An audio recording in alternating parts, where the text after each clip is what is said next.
ஒரு குழந்தைய தூக்கிட்டு ஒரு அம்மா வர்றாங்க.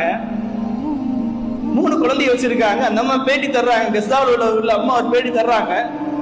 எனக்கு 3 குழந்தைங்க இருக்கு. 3 குழந்தைக்குமே எனக்கு உணவு தர முடியல. ஒரு குழந்தைய தூக்கி காட்டுறாங்க. இது என்னுடைய 8 மாச குழந்தை. இது என்னுடைய 8 மாச குழந்தை. நான் இந்த குழந்தையுடைய வயிற்று 2 கிலோ தான் இருக்கு. உணவு தர முடியல. உணவு இல்லைன்னு சொல்றாங்க. சாப்பிட உணவு இல்லாமல் இருந்து கொண்டு இருக்கின்றார்கள். இன்னைக்கு நமக்கு ஒருவேளை சாப்பாடு நல்லா இல்லைன்னா, ஒரு உரப்பு வந்துடுச்சுன்னா, உப்பு அதிகமாயிடுச்சுன்னா என்ன சொல்றோம்? நம்ம என்ன எவ்வளவு உப்பு போட்டு வச்சிருக்க, என்ன சாப்பாடு இது நம்ம சொல்றோம். ஆனா அங்க எப்படி தெரியுமா? ஒருவேளை உணவு கிடைக்குமா? அந்த குழந்தைய தூக்கி காட்டுறாங்க. பச்சின குழந்தை, 8 மாச குழந்தைய தூக்கி காட்டுறாங்க. இது என்னுடைய 8 மாச குழந்தை. 8 மாச குழந்தை 2 கிலோ தான் இருக்குது. பிறக்கும் போது ஒரு குழந்தை 2 கிலோ இருக்கணும். பிறக்கும் போது ஒரு குழந்தை 2 கிலோ இருக்கும். பார்த்திருக்கோம் நம்ம எல்லாம். 8 மாச குழந்தை 2 கிலோ இருக்குது. எந்த அளவுக்கு அந்த குழந்தைகளுடைய வயிற்றில் பசி இருக்கும். தாய்கள் எவ்வளவு கஷ்டப்படுவார்கள். ஆனாலும் ஈமானை விடல.